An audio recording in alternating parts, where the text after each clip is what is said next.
What's the meaning of anarchistic?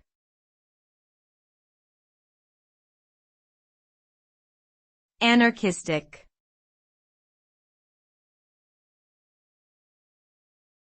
Anarchistic.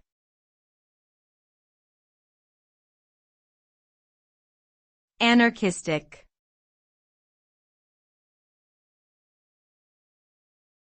Anarchistic.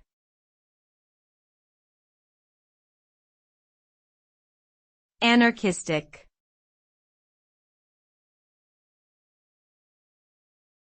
The term anarchistic refers to a belief or behavior characterized by the rejection of hierarchical structures and systems of authority.